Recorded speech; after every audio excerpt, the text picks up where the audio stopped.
Presiden Prabowo Subianto akan melakukan lawatan perdananya ke luar negeri.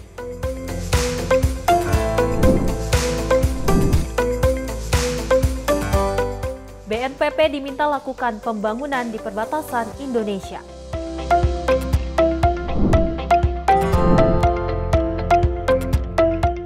Mobil TV nasional alami kecelakaan di Tol Pemalang. 3 juru kamera TV meninggal dunia.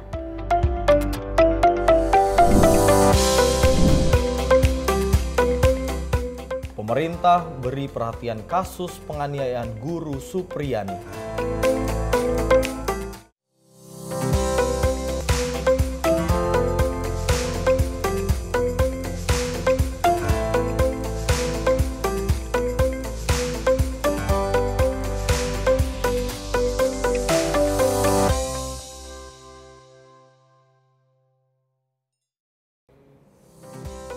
Halo, selamat pagi pemirsa, selamat pagi Sally. Pagi Andi. Gimana keadaannya pagi hari ini? Alhamdulillah baik. Ya, tentunya pemirsa semoga di pagi atau Jumat pagi hari ini ya, tentunya pemirsa sekalian mendapatkan keberkahan, insya Allah seperti itu ya. Betul, Andi, tadi terkait headline yang telah kita bacakan ini, di mana ada Prabowo Subianto yang akan lawatan ke luar negeri setelah menjabat sebagai Presiden Indonesia. Lawatan perdana ya Sally ya. Betul. Setelah sebelumnya memang kalau kita melihat semenjak menjadi Menteri Pertahanan, sebelumnya ini sering melakukan kunker ke luar negeri, tapi minggu depan ini Prabowo Subianto ke luar negeri sebagai Presiden Republik Indonesia. Betul, salah satunya akan menghadiri KTT APEC 2024. Ya, kita harapkan nanti kita tunggu juga ini pesan apa yang dibawa Prabowo Subianto nanti di KTT internasional tersebut ya.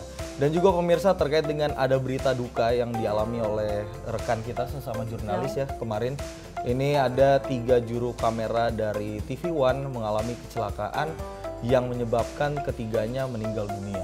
Betul, kita segenap kru dari Simpo TV turut berduka cita atas insiden yang terjadi. Semoga harapannya tidak ada kejadian seperti ini lagi, Andi ya. Dan kita harapkan keluarga korban diberikan ketabahan yang seluas-luasnya seperti itu ya. Dan pemirsa, berbagai informasi akan kami sajikan di Menyapa Pagi pada pagi hari ini bersama saya Andi Rezaldi. Dan saya Sally Sregar, inilah Menyapa Pagi Simpo TV.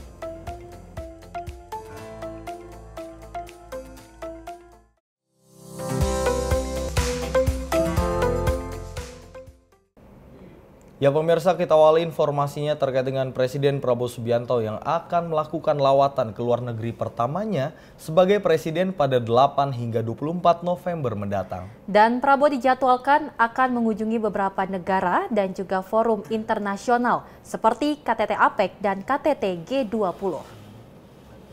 Presiden Republik Indonesia Prabowo Subianto dijadwalkan akan hadir pada gelaran konferensi tingkat tinggi G20 2024 yang berlangsung di Brazil pada 18 hingga 19 November mendatang.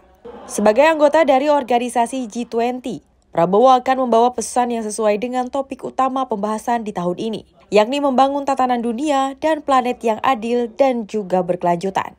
Lawatan pertama Prabowo ke luar negeri adalah ke Cina.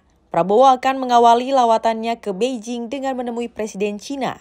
Tak hanya itu, Presiden ke-8 Republik Indonesia ini juga akan bertemu dengan Perdana Menteri Cina, Li Qiang. Setelah itu, Prabowo akan langsung terbang ke Washington DC untuk menemui Presiden Amerika Serikat Joe Biden di Gedung Putih. Dalam kunjungan tersebut, rencananya Prabowo akan membahas isu kerjasama dan peningkatan kesejahteraan kedua negara. Presiden Prabowo juga nantinya akan menapaki Amerika Latin dalam kunjungannya ke Peru dalam rangka menghadiri konferensi tingkat tinggi Asia Pacific Economic Corporation pada 14 hingga 15 November mendatang. Setelah mengunjungi KTT APEC di Peru, Presiden Prabowo dijadwalkan mengunjungi Brazil dalam rangka menghadiri KTT G20. Prabowo juga dikabarkan akan melawat ke Inggris dan bertemu dengan Raja Charles di London. Juru bicara Kementerian Luar Negeri Indonesia, Roy Sumirat, menyampaikan Indonesia melalui Presiden Prabowo Subianto akan menyoroti soal peran Indonesia untuk dapat berkontribusi di kancah internasional. I think maybe by the time we will still try to to formulate a proper, more lengthy and more intensive information with regard to those two big event, what issues that we are going to emphasize on each of the summit itself. But for sure, it will be connected to the topics, to the theme that is already been decided by the host, and also practically, generally speaking, it will be emphasizing how Indonesia would like to contribute through those particular two different forum, and also highlighting the priorities of current administrations under Presiden Prabowo. Dari Jakarta, Tim Liputan, Sinpo TV melaporkan. Ya pemirsa, selain itu Presiden Prabowo Subianto akan terbang ke negara Peru guna menghadiri KTT APEC 2024 yang akan berlangsung sekitar 6 hari nantinya. Dan nantinya Prabowo akan menyampaikan dukungan hubungan kerjasama dengan negara yang hadir dalam konferensi ini. Konferensi tingkat tinggi kerjasama ekonomi Asia Pasifik KTT APEC 2024 menjadi agenda forum internasional perdana Prabowo Subianto pasca dilantik sebagai Presiden Indonesia ke-8. Dalam agenda ini, Prabowo akan menyuarakan pesan sesuai dengan tema KTT APEC pada tahun ini, yang menekankan soal aspek ekonomi, sosial, dan lingkungan yang inklusif dalam pertumbuhan ekonomi. Dalam pernyataan ini, juru bicara Kementerian Luar Negeri Indonesia, Roy Sumirat, mengatakan bahwa peran Indonesia di bawah kepemimpinan Prabowo Subianto dapat memberikan kontribusi yang utuh dan berdampak melalui platform forum secara internasional. I think maybe by the time we will still try to formulate a proper, more lengthy and more intensive information with regard to those two big event, what issues that we are going to emphasize on each of the summit itself. But for sure, it will be connected to the topics, to the theme that is already been decided by the host, and also practically, generally speaking, it will be emphasizing how Indonesia would like to contribute through those particular two different forum, and also highlighting the priorities of current administrations under Presiden Prabowo. Adapun tema yang dibawakan pada konferensi APEC tahun ini, yaitu Empower, Include, dan Grow, guna menyasar peningkatan sumber daya manusia dan nilai dagang antar negara yang berpartisipasi di KTT ini. Dari Jakarta, Tim Liputan Sinpo TV melaporkan.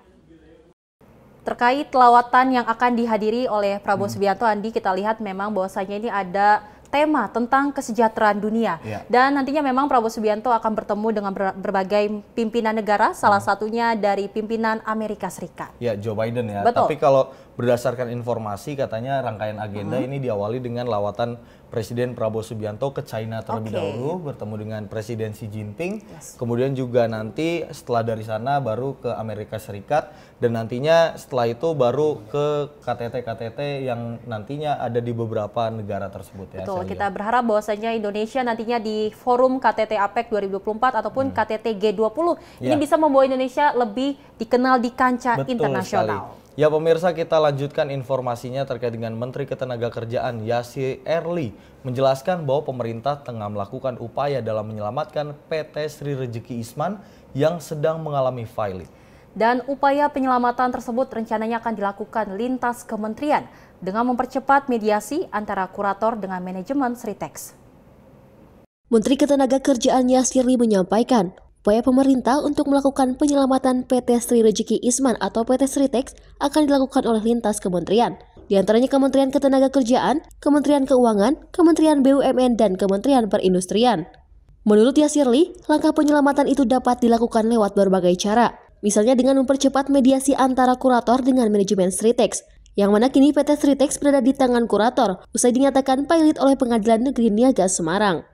Menaker juga menjelaskan bahwa yang terpenting bagi pemerintah saat ini adalah menghindari terjadinya pemutusan hubungan kerja massal.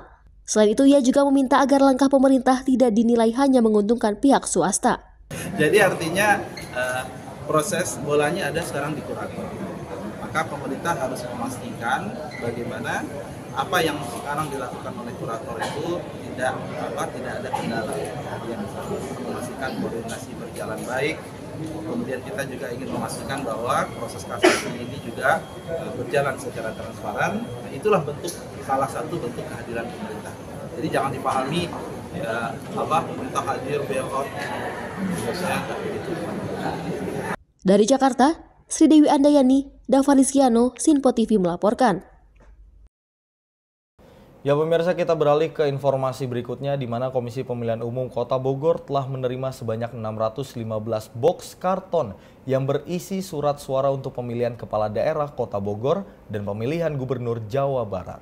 Dan memang Andi dan pemirsa, proses pengiriman surat suara tersebut dilakukan dengan pengamanan ketat dari aparat untuk memastikan kelancaran dan keamanan logistik pemilu. Dibawa dengan menggunakan truk logistik, satu persatu box berisi surat suara untuk Pilkada Kota Bogor dan Pilgub Jabar dipindahkan ke gudang logistik KPU Kota Bogor di Gedung Organisasi Wanita Jalan Sudirman, Kota Bogor. Ketua KPU Kota Bogor, Muhammad Habibi Zainal Arifin menyatakan bahwa surat suara yang tiba sebanyak 615 box. Sebelumnya, KPU Kota Bogor juga telah menerima berbagai perlengkapan pemilu lainnya, seperti bilik suara, kotak suara, tinta pemilu. Seluruh persiapan logistik tersebut merupakan bagian dari upaya KPU Kota Bogor untuk memastikan pelaksanaan pemilihan dapat berjalan dengan lancar, aman, dan sesuai jadwal.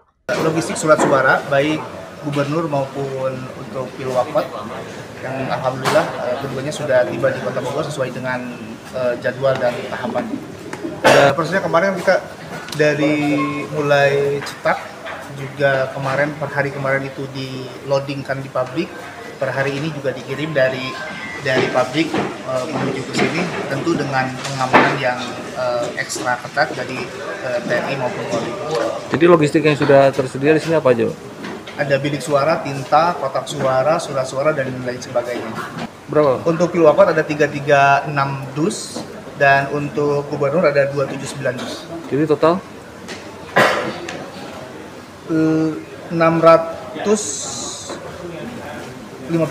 Dengan tersedianya seluruh logistik, KPU Kota Bogor akan melanjutkan tahapan pemilu lainnya guna menyukseskan pesta demokrasi di Kota Bogor dan Jawa Barat.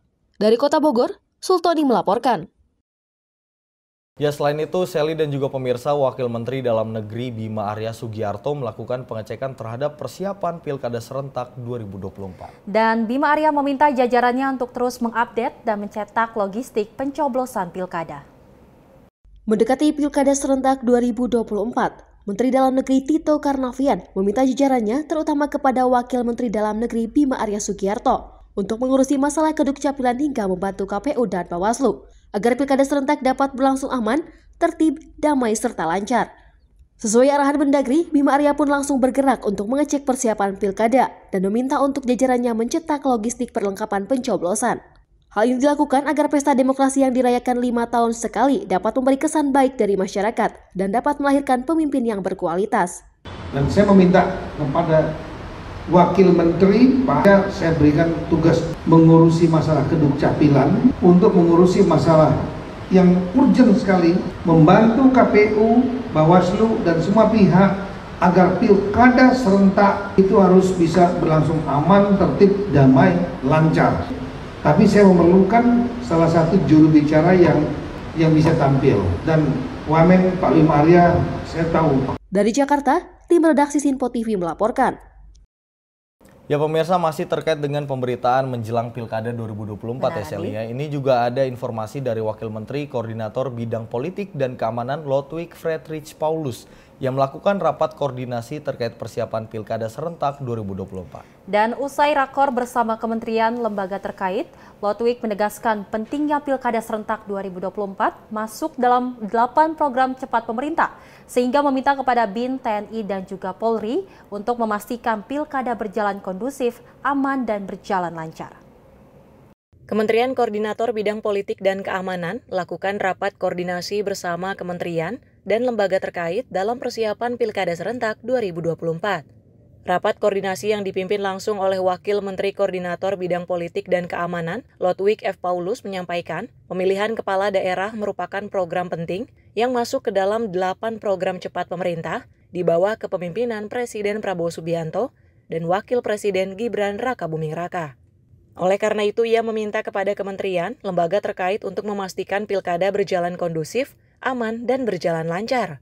Dengan memetakan daerah-daerah rawan seperti di Papua, ada 4 provinsi yang masuk kategori daerah rawan tinggi, lantaran masih ada masalah sosial, sehingga perlu mendapatkan perhatian bersama.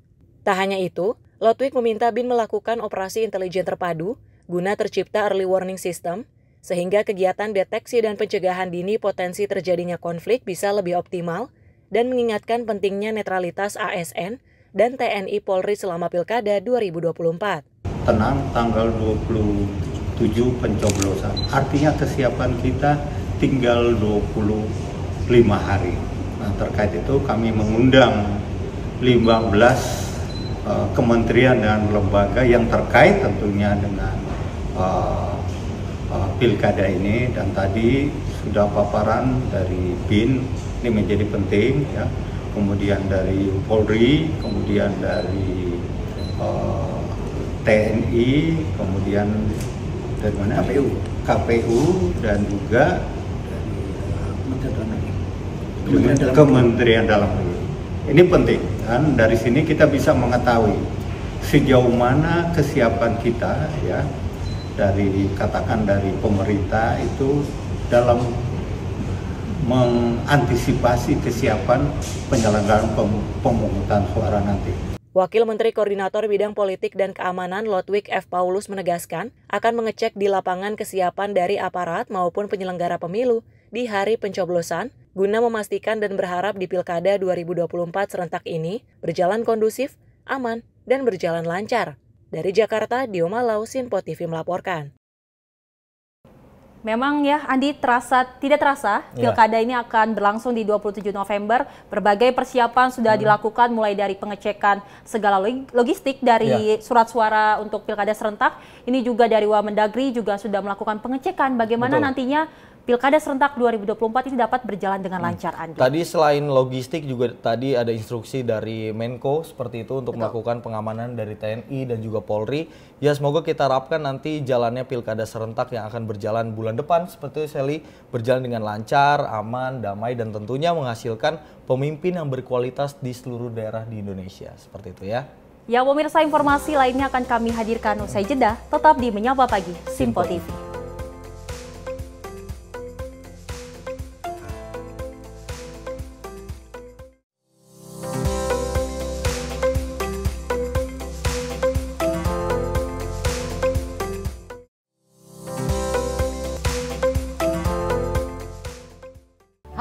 Selamat malam pemirsa, senang sekali rasanya kami mengisi ruang informasi Anda. Akhiri aktivitas Anda dengan rangkuman perkembangan peristiwa yang terjadi sepanjang hari. Sebelumnya kita saksikan ada sekitar 3.000 tamu undangan, sementara di Ibu Kota Nusantara ini ada sekitar 2.000 tamu undangan. Rangkaian informasi nasional dan mancanegara dirangkum sebagai penutup hari dalam Menyapa Malam. Setiap Senin hingga Jumat pukul 8 malam, hanya di Sinpo TV. Halo, selamat pagi pemirsa Sinpo TV. Selamat pagi, Andi. Selamat pagi, Fen. Beragam informasi terbaru hadir menemani Anda sebelum memulai hari. Itu memang dari Menteri Perhubungan juga mendukung, Betul. dari Menteri Keuangan juga mendukung, dan kita sebagai masyarakat pun juga harus mendukung. Mengangkat isu yang tengah menjadi pembicaraan paling hangat. Semarakan pagi Anda bersama Menyapa Pagi. Setiap Senin hingga Jumat pukul 6 pagi, hanya di Sinpo TV. Halo pemirsa, kami kembali hadir dengan sejumlah informasi yang kami himpun dari berbagai penjuru dunia. Rangkaian informasi yang membuat akhir pekan Anda begitu bermakna. Sebuah kelompok di Afrika Selatan memberikan layanan pertunjukan film dengan tenaga surya. Berita yang menjadi sorotan media dari dalam dan luar negeri, kami hadirkan untuk menemani pekan Anda dalam Sinpo Dunia Sepekan, Sabtu dan Minggu pukul 9 pagi, hanya di Sinpo TV. Kami hadir dengan rangkaian informasi dari berbagai penjuru dunia. Topik dan isu yang tengah menjadi sorotan mancanegara dikemas dengan lengkap untuk Anda.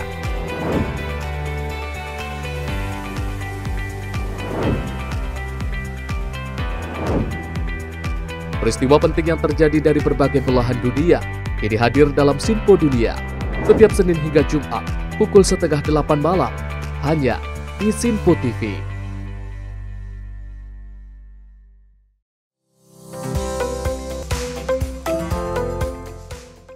Saya ya. Oke.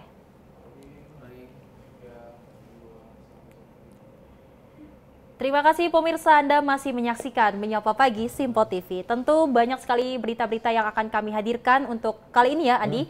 Ini di mana ada Komisi 2 DPR RI yang menggelar rapat kerja bersama dengan Menteri Dalam Negeri dan juga Kepala Badan Nasional Pengelola Perbatasan di Kompleks Parlemen Senayan, Jakarta. Ya, rapat tersebut juga membahas terkait dengan rencana strategis Menteri Dalam Negeri Tito Karnavian dan BNPB dalam 100 hari kerja Kabinet Merah Putih. Komisi 2 DPR menggelar rapat perdana bersama Menteri Dalam Negeri Tito Karnavian dan Kepala Badan Nasional Pengelola Perbatasan di Kompleks Parlemen Senayan, Jakarta. Rapat tersebut dipimpin langsung oleh Ketua Komisi 2 Rifki Nizami Karsayuda. Adapun dalam pembahasan rapat kerja perdana ini, yakni rencana strategis Menteri Dalam Negeri dan BNPB dalam 100 hari Kabinet Merah Putih. Oleh karena itu kami akan menawarkan sekaligus memohon persetujuan kepada kita semua terkait dengan agenda rapat pada hari ini. Yang pertama adalah perkenalan antara pimpinan dan anggota Komisi 2 DPR RI dengan Menteri Dalam Negeri beserta seluruh jajaran dan Kepala BNPB. Yang kedua, pembahasan rencana strategis Kemendagri dan BNPB dalam 100 hari Kabinet Merah Putih periode 2024-2029. Setuju Bapak Ibu sekalian? Dari Jakarta, Farizal Ahmad Amin, Sinpo TV melaporkan. Ya, selain itu pemirsa, Komisi 2 DPR juga meminta kepada Badan Nasional Pengelolaan Perbatasan untuk melakukan pembangunan daerah di perbatasan Indonesia sehingga tercipta kesejahteraan masyarakat dan juga kekuatan ekonomi lokal. Dan hal tersebut disampaikan dalam rapat kerja Komisi 2 bersama Kementerian Dalam Negeri dan juga Kepala Badan Nasional Pengelola Perbatasan di Kompleks Parlemen Senayan, Jakarta. Dalam rapat kerja Komisi 2 bersama Kementerian Dalam Negeri dan Kepala Badan Nasional Pengelola Perbatasan yang berlangsung di Kompleks Parlemen Senayan, Jakarta, pimpinan Komisi 2 Rifki Nizami menyampaikan hingga saat ini pengawasan terhadap transfer dana daerah masih belum berjalan dengan baik. Dalam periode saat ini, nantinya anggaran yang telah diusulkan dapat dialokasikan sesuai target. Komisi 2 akan memberikan perhatian khusus terhadap transfer dana daerah, mengingat pembangunan daerah di Indonesia masih belum merata. Selain itu, Komisi 2 akan meminta kepada Badan Nasional Pengelolaan Perbatasan untuk melakukan pembangunan daerah di perbatasan Indonesia, sehingga tercipta kesejahteraan masyarakat dan kekuatan ekonomi lokal. Selanjutnya, kita masih memiliki PR sebagai sebuah bangsa ini untuk menyusun rancangan peraturan pemerintah terkait dengan desain besar penataan daerah dan RPP tentang penataan daerah. Dalam periode 2024-2029 ini Komisi 2 DPR RI juga akan concern melakukan pengawasan terhadap dana transfer daerah. Ada ruang kosong dalam pengawasan fiskal terutama APBN kita selama ini. Dana transfer daerah dalam bentuk DAU, DAK, dan dana bagi hasil diberikan oleh APBN ke provinsi, kabupaten, kota, tetapi kemudian begitu diberikan tidak diawasi. Kita tahu bahwa kemandirian fiskal provinsi, kabupaten, kota di tempat kita bervariasi. Sebagian besar di bawah 30%. 70%-nya itu merupakan dana transfer dari APBN. Kita akan carikan formula yang tepat Pak Mendagri agar fungsi pengawasan DPR RI melalui Komisi 2 terhadap dana transfer daerah ini bisa berjalan dengan baik, efektif, efisien, agar kita memastikan APBN kita sebagaimana arahan Pak Prabowo betul-betul efektif pelaksanaannya dan efisien dalam penganggarannya. Terkait dengan BNPB, Komisi 2 DPR RI meminta agar BNPB melakukan pembangunan daerah di perbatasan Indonesia dimulai dari daerah pinggiran dengan mempererat daerah-daerah dan desa dalam kerangka Negara Kesatuan Republik Indonesia sehingga tercipta kesejahteraan masyarakat dan kekuatan ekonomi lokal. Tim redaksi Sinpo TV melaporkan. Ya, selain itu pemirsa, Menteri Koordinator Bidang Infrastruktur dan Pembangunan Kewilayahan Agus Harimurti Yudhoyono menegaskan akan melakukan pembangunan di seluruh wilayah Indonesia. Diketahui Kementerian Koordinator Bidang Infrastruktur dan Pembangunan Kewilayahan membidangi 5 kementerian teknis di Kabinet Merah Putih. Dalam kunjungannya ke kantor Kementerian Perhubungan RI, AHY menyatakan sejatinya keinginan pemerintah melalui Kemenko yang dia pimpin adalah bagaimana infrastruktur pembangunan bisa merata dan tidak timpang hanya di Pulau Jawa. AHY menyatakan sejatinya Kemenko Infrastruktur dan Pembangunan Kewilayahan bersama dengan Kemenhub ingin menjamin soal tersebarnya pembangunan tersebut. Di mana dengan semakin besarnya pembangunan dilakukan di setiap daerah, maka diyakini AHY akan berpengaruh pada pendapatan ekonomi. Kondisi tersebut nantinya akan turut berdampak pada kesejahteraan rakyat. Kita tahu bahwa Indonesia begitu luas ini dengan karakteristik negara kepulauan, penduduk yang besar, tapi juga ada ketimpangan dan perlu diperkuat konektivitas antar wilayah. Jadi tentu bukan hanya Jawa, karena kita tidak ingin menjadi Jawa sentris, tapi kita ingin membangun Indonesia dengan sama baiknya agar ekonomi tumbuh, kesejahteraan meningkat, dan itu terdistribusi secara adil dan merata di seluruh wilayah Indonesia, dari Aceh hingga Papua. Dalam kesempatan tersebut, AHY juga menyampaikan dalam 100 hari kerja di Kementerian Koordinator yang dipimpinnya akan fokus pada pembangunan jangka pendek. Dirinya menyatakan aspek yang akan menjadi fokus yakni soal peresmian beberapa fasilitas perhubungan, seperti terminal, bandara hingga stasiun. Dari Jakarta, Dio Malau, Sinpo TV melaporkan. Kita beralih ke informasi berikutnya pemirsa. Kepala Pusat Penerangan Hukum Kejaksaan Agung Harly Siregar menyampaikan bahwa penahanan Thomas Lembong dalam kasus dugaan korupsi impor gula adalah murni penegakan hukum tanpa adanya politisasi hukum. Benar sekali Andi dan pemirsa, di mana Tom Lembong juga sebelumnya telah diperiksa sebanyak 3 kali sebagai saksi, sebelumnya ditetapkan sebagai tersangka. Kejaksaan Agung Republik Indonesia telah menetapkan mantan Menteri Perdagangan periode 2015-2016 Thomas Trikasih Lembong sebagai tersangka perkara dugaan tindak pidana korupsi atas kegiatan importasi gula periode 2015-2016 di Kementerian Perdagangan pada Selasa malam. Kepala Pusat Penerangan Hukum Kejaksaan Agung Harly Siregar menegaskan penetapan Tom Lembong sebagai tersangka adalah murni penegakan hukum. Pasalnya, tim penyidik telah menemukan alat bukti yang cukup serta penyelidikan sudah dilakukan sejak 2023. Harly Siregar juga menyebut, sebelum dinaikkan statusnya menjadi tersangka, Tom Lembong telah diperiksa Kejagung sebanyak 3 kali sebagai saksi hingga dilakukannya gelar perkara. Dalam penanganan perkara terkait importasi gula ini, ya 2015-2016, sekali lagi saya nyatakan bahwa di sini tidak ada politisasi hukum.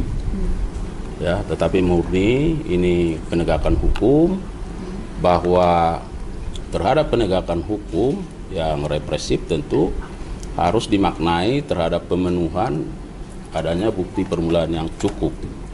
Bukti permulaan yang cukup itu harus dilihat atau ditemukan dari setidaknya 2 alat bukti. Itu supaya clear ya, karena ada pertanyaan lalu rekan media, kenapa harus sekarang? Dan kemarin ya, tentu beliau dipanggil, yang bersangkutan dipanggil sebagai saksi, dan setelah dilakukan pemeriksaan sebagai saksi, penyidik melakukan ekspos gelar perkara, kemudian menetapkan yang bersangkutan sebagai tersangka. Nah, kemudian penyidik menggunakan kewenangannya dalam rangka melakukan penahanan terhadap kedua tersangka, ya baik TTL maupun CS. Saya kira itu. Diketahui Tom Lembong terlibat dalam dugaan korupsi izin persetujuan impor gula kristal mentah sebanyak 105.000 ton kepada salah satu perusahaan swasta. Adapun kerugian negara yang ditimbulkan akibat kasus tersebut yakni sebesar 400 miliar rupiah. Dari Jakarta, tim liputan melaporkan untuk Sinpo TV. Masih terkait dengan kasus korupsi, ini juga ada informasi dari Menteri Perumahan dan Kawasan Permukiman Marwarar Sirait yang mengusulkan agar tanah sitaan dari kasus korupsi dialokasikan untuk pembangunan perumahan rakyat. Dan Ara menyebut usulan ini telah dibahas dengan Jaksa Agung Burhanuddin.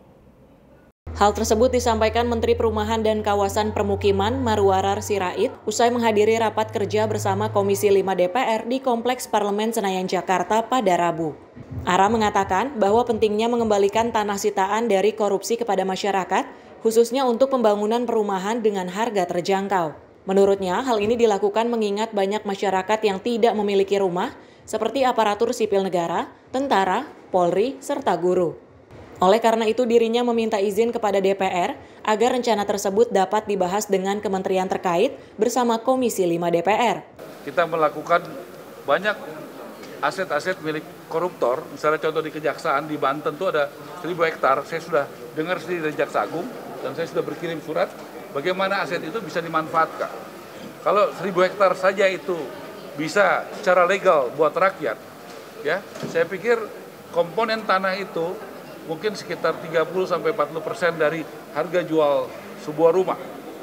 Nah, kalau apakah itu diberikan gratis ataukah dengan harga yang murah, tergantung nanti keputusan pemerintah bersama dan DPR. Nah, tinggal nanti saya ingin menemukan kepada siapa ini diberikan supaya tepat sasaran. Dan perumahan itu ekosistemnya bagus. Kalau harapan saya kepada PNS yang berpenghasilan rendah, TNI yang berpenghasilan rendah, Polri yang di bawah, guru-guru, ya, kemudian masyarakat sekitar. Dari Jakarta, Fahrizal Davariskiano, Sinpo TV melaporkan. Ya, Sally dan juga pemirsa, memang kalau terkait dengan kasus korupsi ini, kalau kita sebagai masyarakat Indonesia setuju dengan usulan dari Marwar Sirait ya. Betul. Tadi kalau kasus korupsi ini para koruptor pasti memiliki lahan dan juga rumah. Nah, lahannya ini diusulkan untuk menjadi lahan pembangunan perumahan rakyat seperti itu ya. Kita berharap.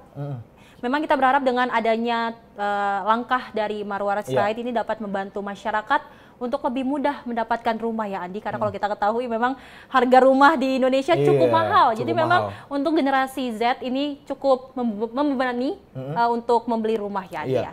Ya, kalau kita melihat memang kalau dari segi pemerintahan ini setiap tahunnya mempunyai kuota subsidi seperti itu, dan kita harapkan di tahun pertama dari kepemimpinan Kabinet Merah Putih di bawah kepemimpinan Presiden Prabowo Subianto, kita harapkan kuota subsidi untuk rumah ini semakin diperbanyak untuk melanjutkan kinerja dari Presiden Jokowi seperti itu ya, karena apalagi Gen Z sekarang sudah mulai banyak yang bekerja seperti itu, dan kita harapkan tidak ada lagi orang-orang yang tidak memiliki rumah.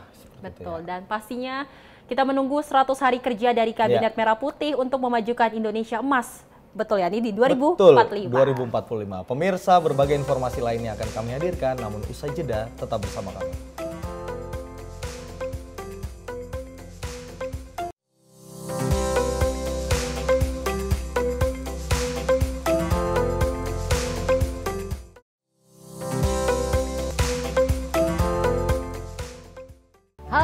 Selamat malam pemirsa, senang sekali rasanya kami mengisi ruang informasi Anda. Akhiri aktivitas Anda dengan rangkuman perkembangan peristiwa yang terjadi sepanjang hari.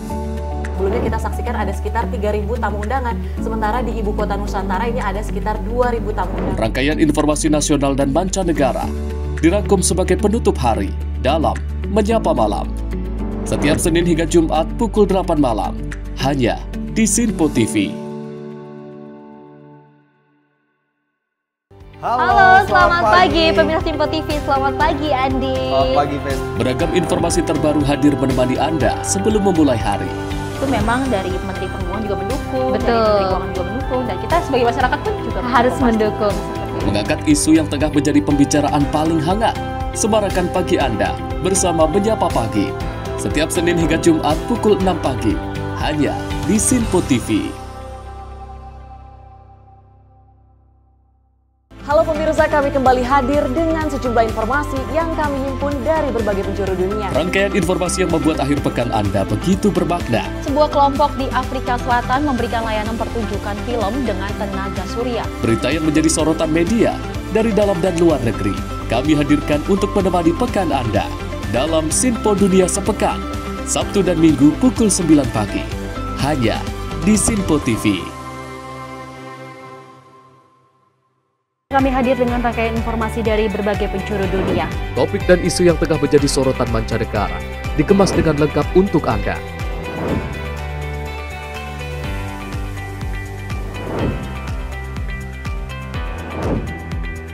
Peristiwa penting yang terjadi dari berbagai belahan dunia kini hadir dalam Sinpo Dunia setiap Senin hingga Jumat pukul 7:30 malam, hanya di Sinpo TV.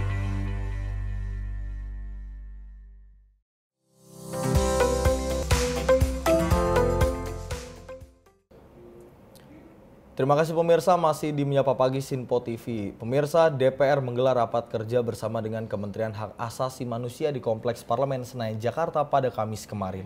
Dan dalam rapat tersebut, perkenalan anggota Komisi 13 sekaligus program kerja Menteri HAM, Natalius Pigai. Usai ditetapkan sebagai komisi baru di DPR, Komisi 13 menggelar rapat kerja bersama Kementerian Hak Asasi Manusia di Kompleks Parlemen Senayan, Jakarta pada Kamis pagi. Menteri Hak Asasi Manusia, Natalius Pigai menghadiri rapat kerja perdana dengan Komisi 13 DPR.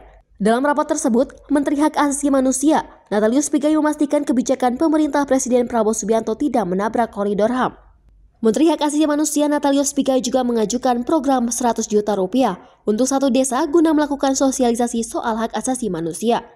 Pigai menyebut pihaknya memerlukan anggaran sekitar 8,3 triliun rupiah dengan perkiraan jumlah desa mencapai 83.000 lebih.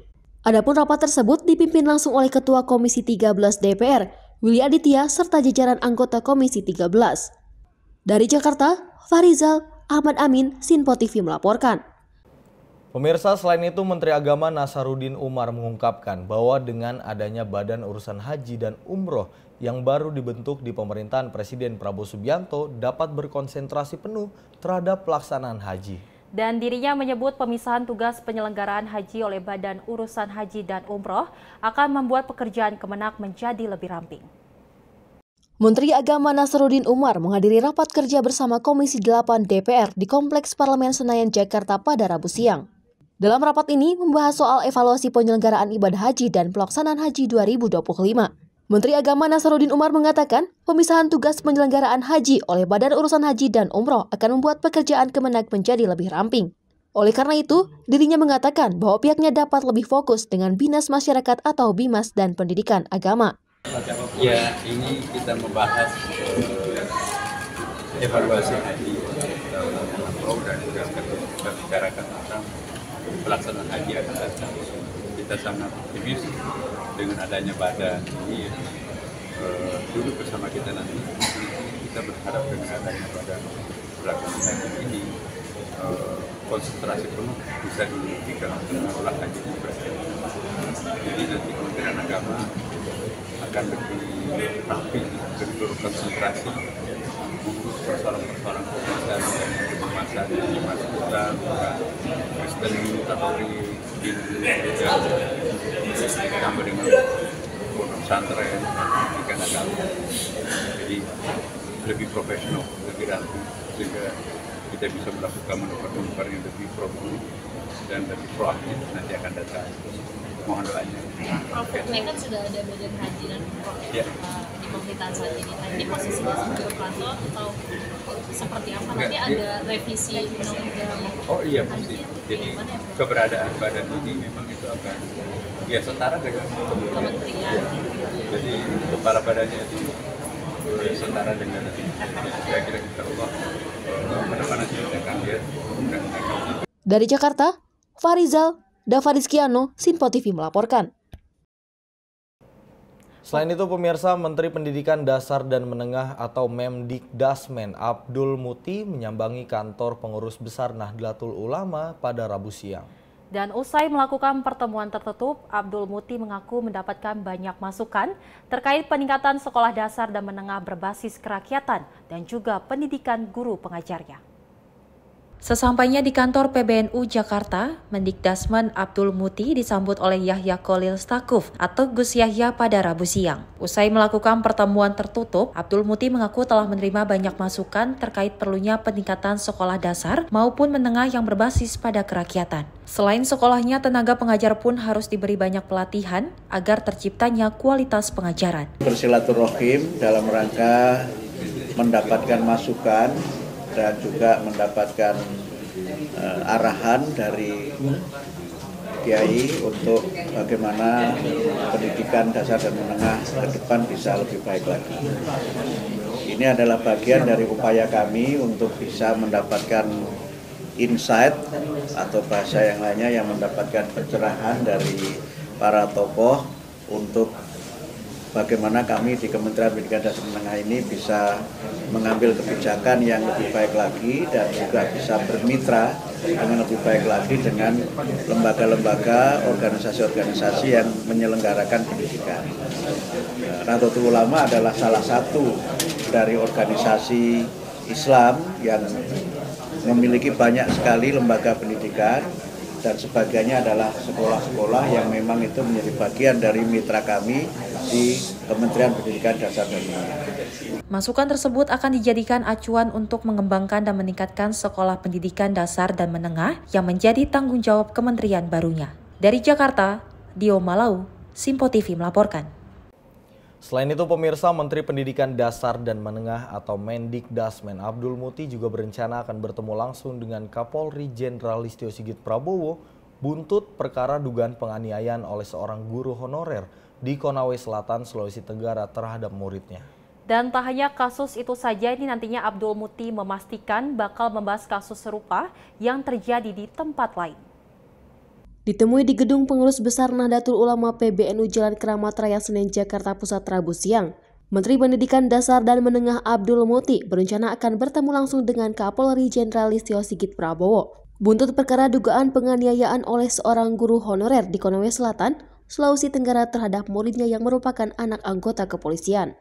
Apabila tak ada halangan, Muti mengatakan pertemuan dengan orang nomor 1 di institusi Polri tersebut akan digelar pada Minggu pekan ini. Selain membahas permasalahan guru Supriyani, pertemuan juga dilakukan untuk membahas persoalan kekerasan yang ada di kalangan pelajar, hingga persoalan yang berkaitan dengan pembinaan karakter. Nah, ini juga bagian dari masalah ya, dan sekarang masih jadi isu di media ya, kasus Bu Supriyani itu, dan itu bukan hanya beliau ya, kasus yang seperti itu kan juga terjadi di tempat lain. Karena itu kami ingin menyelesaikannya dari hulu. Dan kami sudah komunikasi non formal dengan Pak Kapolri terkait dengan persoalan ini, dan insya Allah dalam minggu-minggu ini kalau waktunya cocok, kami akan bertemu silaturahim dengan Kapolri membicarakan persoalan-persoalan kekerasan yang ada di kalangan pelajar dan juga persoalan yang berkaitan dengan lagi-lagi pembinaan karakter. Tapi penyelesaiannya dari hulunya. Kalau kasuistik terus itu kan mesti akan terus-menerus terjadi. Dan ini memang menjadi tantangan kita bersama-sama, karena tadi juga Gus Yahya menyampaikan bahwa penguatan pendidikan karakter dan penanganan masalah ini juga bisa dilakukan dengan pendidikan berbasis komunitas. Seperti diketahui, kasus yang menjerat Supriyani, seorang guru honorer di Konawe Selatan, Sulawesi Tenggara menjadi sorotan usai viral di media sosial. Supriyani dituduh melakukan kekerasan fisik terhadap muridnya yang kemudian melaporkannya ke pihak berwajib. Setelah kasusnya menarik perhatian publik, Supriyani ditahan pada Oktober 2024 selama 4 hari sebelum penahanannya ditangguhkan. Kini, kasus tersebut telah memasuki tahap persidangan dengan agenda eksepsi atau pembelaan atas dakwaan jaksa penuntut umum pada 28 Oktober 2024 kemarin. Dari Jakarta, Dio Malau, Sinpo TV melaporkan. Ya Shelly, kalau melihat berita seperti ini sangat disayangkan ya, karena memang kalau kita melihat guru ini tujuannya mungkin saja baik seperti itu, yang menegur, walaupun memang dalam tegurannya mungkin dinilai keras atau seperti apa, tapi kembali lagi niatnya adalah niat baik untuk biar anak muridnya ini tidak berbuat salah lagi atau sebagai tujuan untuk membentuk karakter dari muridnya. Dan pastinya kita berharap ya Adi dan pemirsa, kasus seperti ini tidak terulang lagi, karena memang kalau kita lihat kan ini dari Prabowo juga ingin meningkatkan dari segi pendidikan, dan pastinya juga kita berharap dari guru dan murid juga meningkat ya Adi, agar pendidikan di Indonesia semakin meningkat pastinya. Ya, kita harapkan tidak terjadi lagi seperti kata Shelly seperti itu ya. Dan pemirsa, kita lanjutkan informasinya terkait dengan Menteri Sosial Saiful Yusuf dan Wakil Menteri Sosial Agus Jabo Priyono aktif berkeliling ke berbagai daerah, dan kali ini hadir di Kota Semarang, Jawa Tengah. Dan kehadiran keduanya untuk memastikan bantuan sosial tepat sasaran, selain memperbarui data terpadu kesejahteraan sosial. Berdasarkan video yang diunggah akun sosial media Instagram @Kemensos.ri, Menteri Sosial Saifullah Yusuf dan Wakil Menteri Sosial Agus Jabo Priyono hadir di Kota Semarang pada 29 Oktober 2024. Kehadiran keduanya untuk memastikan bantuan sosial tepat sasaran.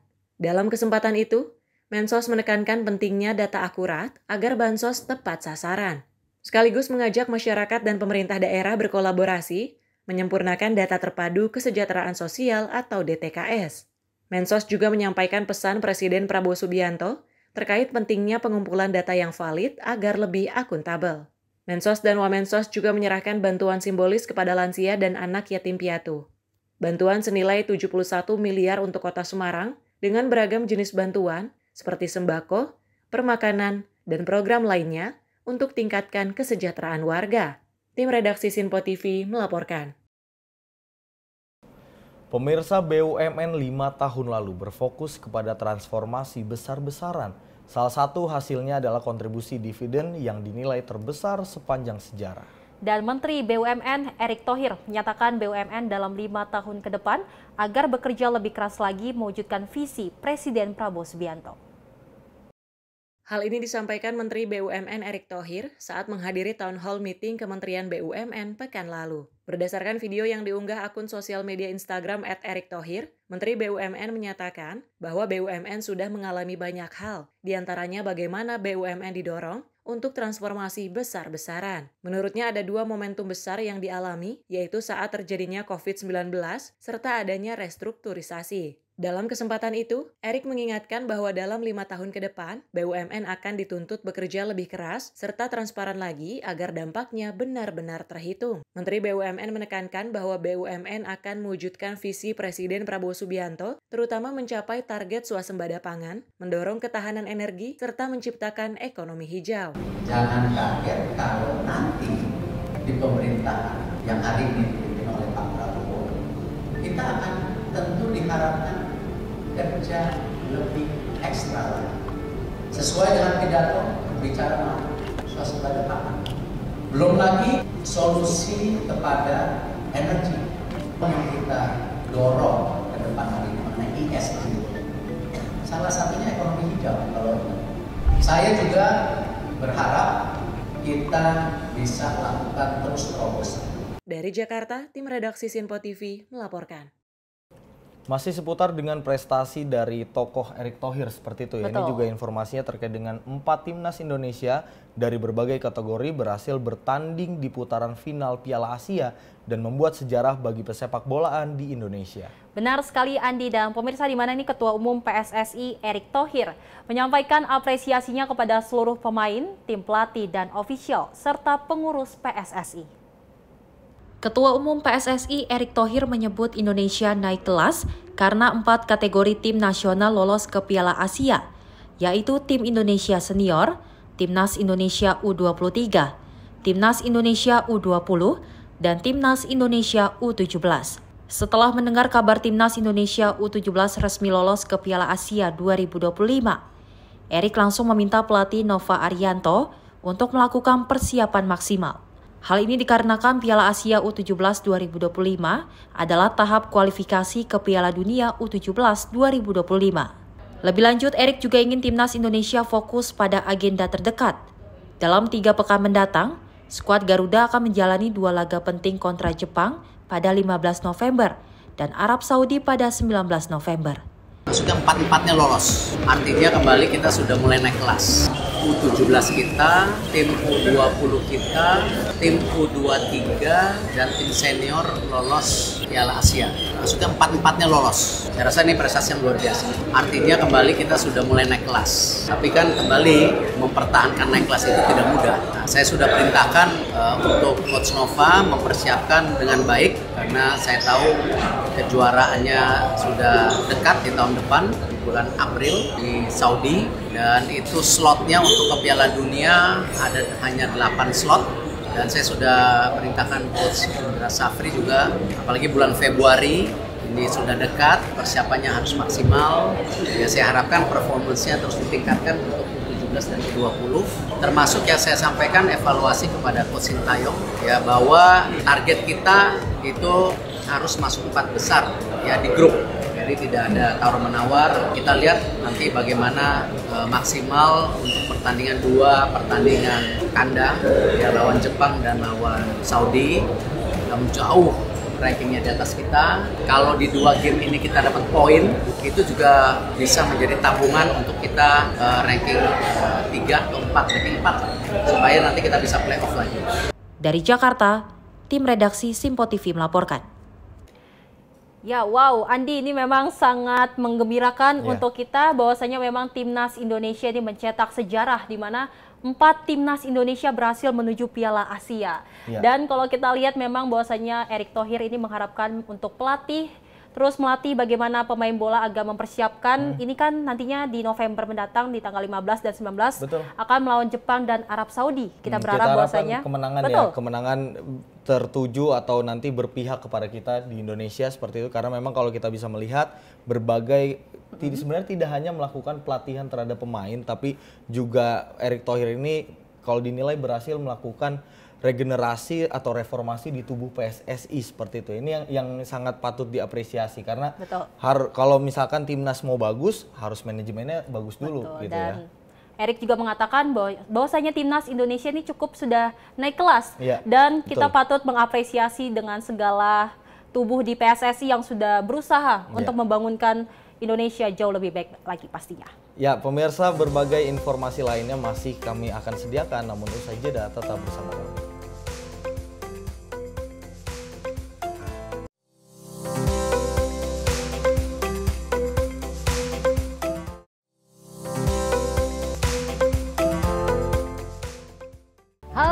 Selamat malam pemirsa, senang sekali rasanya kami mengisi ruang informasi Anda. Akhiri aktivitas Anda dengan rangkuman perkembangan peristiwa yang terjadi sepanjang hari. Sebelumnya kita saksikan ada sekitar 3.000 tamu undangan, sementara di Ibu Kota Nusantara ini ada sekitar 2.000 tamu undangan. Rangkaian informasi nasional dan mancanegara dirangkum sebagai penutup hari dalam Menyapa Malam. Setiap Senin hingga Jumat pukul 8 malam, hanya di Sinpo TV. Halo, selamat pagi pemirsa Sinpo TV. Selamat pagi Andi. Selamat pagi, Fen. Beragam informasi terbaru hadir menemani Anda sebelum memulai hari. Itu memang dari Menteri Perhubungan juga mendukung, dari Menteri Keuangan juga mendukung, dan kita sebagai masyarakat pun juga harus mendukung. Mengangkat isu yang tengah menjadi pembicaraan paling hangat, semarakan pagi Anda bersama Menyapa Pagi. Setiap Senin hingga Jumat pukul 6 pagi, hanya di Sinpo TV. Halo pemirsa, kami kembali hadir dengan sejumlah informasi yang kami himpun dari berbagai penjuru dunia. Rangkaian informasi yang membuat akhir pekan Anda begitu bermakna. Sebuah kelompok di Afrika Selatan memberikan layanan pertunjukan film dengan tenaga surya. Berita yang menjadi sorotan media dari dalam dan luar negeri, kami hadirkan untuk menemani pekan Anda dalam Sinpo Dunia Sepekan, Sabtu dan Minggu pukul 9 pagi, hanya di Sinpo TV. Kami hadir dengan rangkaian informasi dari berbagai penjuru dunia. Topik dan isu yang tengah menjadi sorotan mancanegara dikemas dengan lengkap untuk Anda.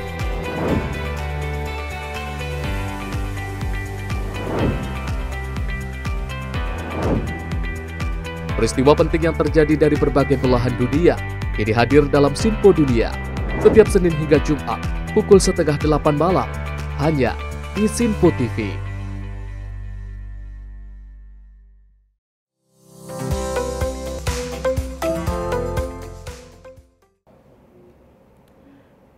Anda masih menyaksikan Menyapa Pagi Sinpo TV pemirsa. Kita lanjutkan informasi terkait peristiwa Andi dan pemirsa ini, di mana ada seorang pelajar dilaporkan meninggal dan ditemukan luka senjata tajam di Tarumajaya, Kabupaten Bekasi. Saat ini pihak kepolisian masih melakukan penyelidikan terkait peristiwa tawuran sekelompok remaja tersebut. Seorang pelajar dilaporkan mengalami luka senjata tajam dan meninggal di Tarumajaya, Kabupaten Bekasi pada Rabu 30 Oktober 2024. Pelajar tersebut tewas tergeletak di pinggir jalan. Remaja yang tewas tersebut diduga merupakan siswa SMP yang salah satu sekolahnya ada di Bekasi. Diduga terlibat tawuran dengan kelompok pelajar lainnya.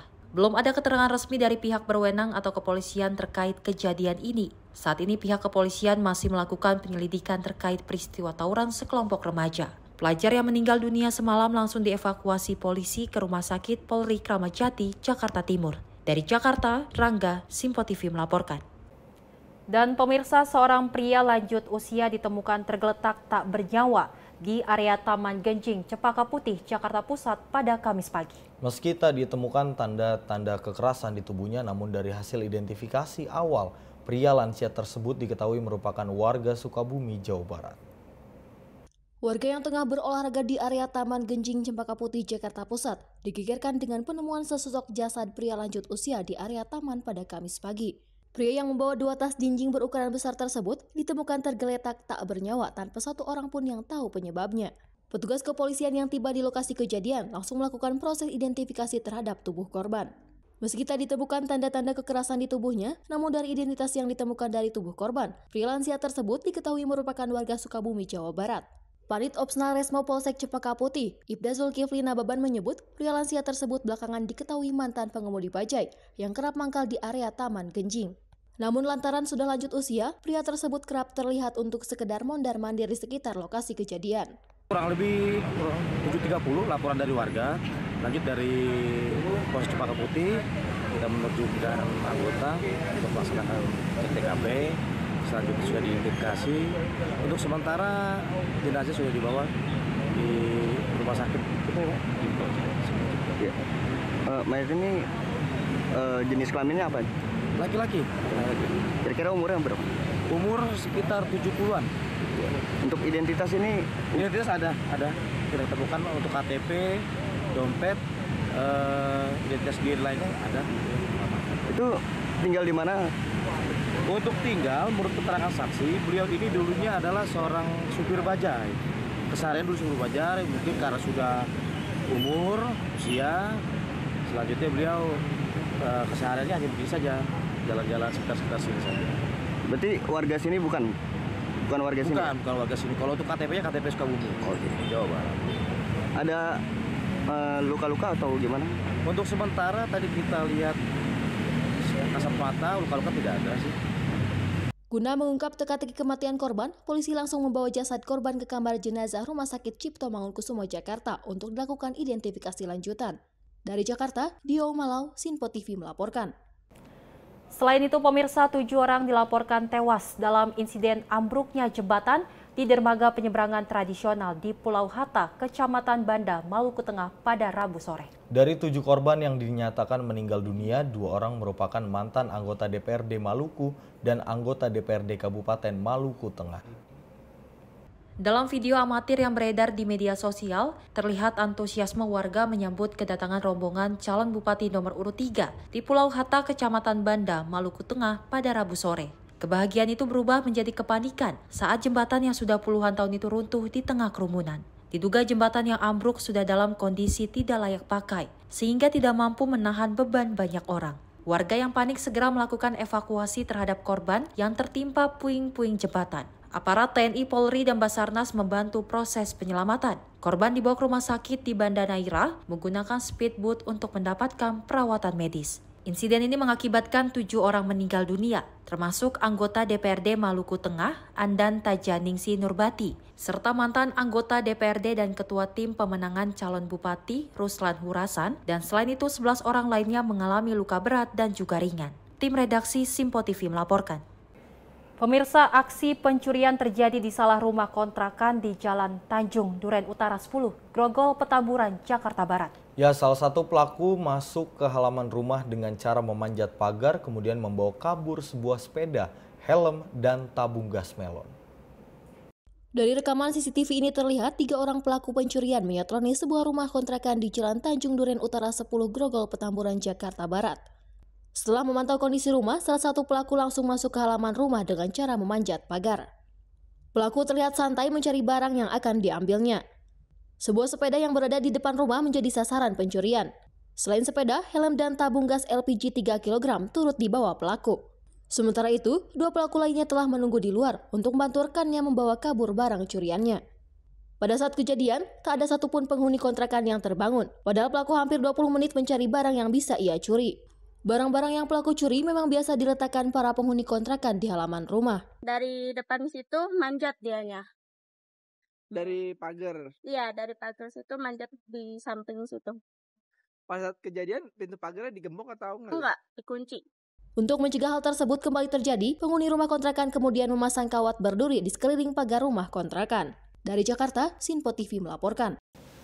Pemirsa, kabar duka datang dari mobil liputan jurnalis TV One mengalami musibah kecelakaan lalu lintas dengan sebuah truk ekspedisi di kilometer 315 Tol Pemalang. Kecelakaan ini terjadi saat truk ekspedisi menghindari kendaraan yang oleng di depannya dan membanting setir hingga menabrak mobil TV One yang berhenti di bahu jalan.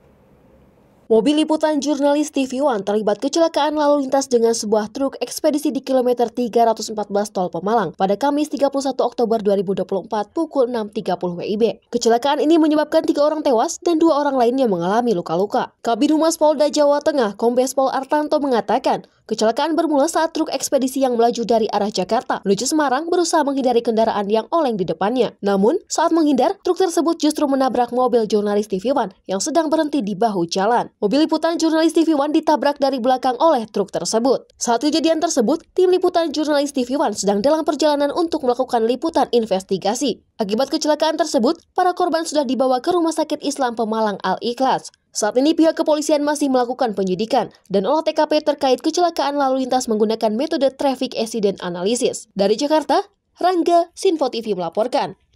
Ya pemirsa, 3 juru kamera dari rekan kita jurnalis, sesama jurnalis, ada TV One seperti itu. Dua juru kamera ya, Betul. Satu driver dari TV One ini meninggal dunia dalam kecelakaan yang terjadi pada kemarin seperti itu ya. Dan ini merupakan suatu hal yang sangat menyedihkan bagi kita sesama rekan jurnalis ya Celia. Betul Andi, dan pastinya kita berharap bahwasanya untuk rekan-rekan kita yang sedang bertugas keluar kota untuk selalu berhati-hati ya. Karena memang kecelakaan seperti ini kita tidak tahu dan kita berharap untuk kedepannya tidak ada lagi kasus seperti ini Andi. Kita harapkan untuk para korban dan juga ada korban yang mengalami luka-luka yang sedang dirawat di rumah sakit ini semoga diberikan kesembuhan, dan juga untuk korban meninggal semoga keluarganya diberikan ketabahan dan juga semoga segala dosa-dosanya diampuni. Ya Adi, informasi tadi Adi dan pemirsa sebagai penutup jumpa kita kali ini dalam Menyapa Pagi Simpo TV. Ya. Tentu pastinya kita akan hadirkan informasi lainnya di Menyapa Pagi selanjutnya, dan pastinya saya Selly Sregar. Dan saya Andi Rezaldi mewakili segenap kru yang bertugas pada pagi hari ini. Selamat pagi, sampai jumpa.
Simpo TV, News, Sport, Entertainment.